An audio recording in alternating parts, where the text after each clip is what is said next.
Glenn, in the video, as we just saw, Snowden makes what I consider to be a rather remarkable claim, stating, quote, "I, sitting at my desk, certainly had the authorities to wiretap you, your accountant, a federal judge, even the president if I had a personal email." Let's make a distinction here. He didn't say that he had the ability to do it. For example, if he went rogue, he said he had the legal authority to do it. Did you follow up and ask him what legal authority that purports to be?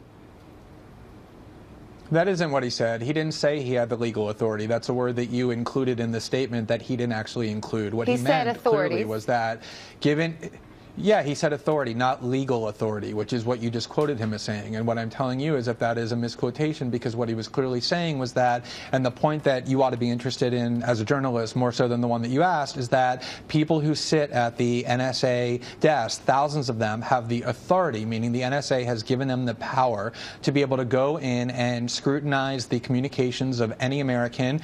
It may not be legal, but they have the power to do it. If this is really legal, why doesn't the government allow federal courts to rule on whether or not our constitutional rights are being violated as citizens? It's because they do everything in secret, which is why we need whistleblowers to come forth like Mr. Snowden so that we can have some transparency on political officials. Fair enough. The government comes in, makes the argument that this is protected by the state secrets privilege. Then a federal judge rules on that. And in this case, a federal judge has said that the state secrets privilege was asserted properly. That is within the law, is it not?